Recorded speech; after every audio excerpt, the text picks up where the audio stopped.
যে কোনো নিরামিষের দিন বা সকাল সন্ধে টিফিন হিসেবে কিন্তু আপনারা সাবুর এই রেসিপিটি তৈরি করে নিতে পারেন। খেতে কিন্তু দারুণ হয় আর খুবই সোজা বানাতে।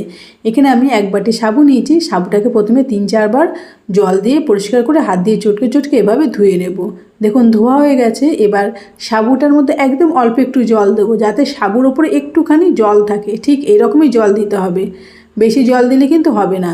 এবার এটাকে 3 ঘন্টা ভিজিয়ে রাখবো। 3 ঘন্টা পরে দেখুন কত সুন্দর সাবুগুলো ঝরঝরে হয়ে গেছে, একটার সঙ্গে কিন্তু একটা একদমই লেগে নেই, আর তো খুব সুন্দর নরম হয়ে গেছে। এবার একটা ফ্রাই প্যানে কিছুটা বাদাম ভেজে নিচ্ছি। বাদামগুলো যখনই একটু লাল লাল হয়ে যাবে বা খোসাগুলো ফেটে যাবে, তখনই বুঝবেন যে বাদামগুলো ভাজা হয়ে গেছে। এবার বাদামের খোসাগুলো ছাড়িয়ে নেব। ওই ফ্রাই প্যানে দিয়ে দিলাম 1 চামচের মতো সাদা তেল আর 1/2 চামচের মতো ঘি। গরম হতেই দিয়ে দিলাম 1/2 চামচ সাদা জিরে, কারি পাতা। আপনারা কারি পাতার বদলে ধনে পাতাও দিতে পারেন। এবার আমি একটা আলু ছোট ছোট করে এইভাবে কেটে নিয়েছি। আলুটাকে ভেজে নেব।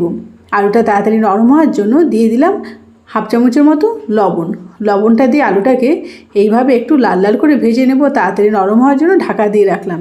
এবার চিনেবাদামের অর্ধেকটা নিয়ে নিয়েছি, আর এখানে নিয়ে নিয়েছি 1 চামচের মতো সাদা তিল। সাদা তিল আপনারা প্রায় সময় ব্যবহার করবেন, খাওয়া কিন্তু খুবই ভালো। এবার একটা হামনদিস্তা দিয়ে এগুলোকে গুঁড়ো করে নেব। আপনারা চাইলে মিক্সিতেও গুঁড়ো করে নিতে পারেন। একটু দানা দানা আছে।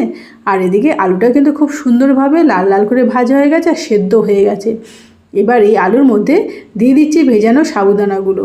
সাবুগুলো এত সুন্দর ঝরঝরে হয়েছে, প্রত্যেকটা আলাদা আলাদা। এবার আলুর সঙ্গে এটাকে ভেজে নেব। সামান্য একটু ভেজে নিলেই হবে। এবার এটাকে ভেজে নেওয়ার পরে এর মধ্যে দিয়ে দেবো কিছু মশলা। খুবই সামান্য অল্প কয়েকটা মশলা দিয়ে কিন্তু খুব সুন্দর একটি সাবু রেসিপি তৈরি হয়ে যাবে। এবার এর মধ্যে দিয়ে দিলাম বাদাম গুঁড়ো, 1/2 চামচের মতো দিয়ে দিলাম গোলমরিচের গুঁড়ো। আর কিছুই লাগবে না, এই কটা জিনিস দিয়ে কিন্তু এটা তৈরি হয়ে যাবে।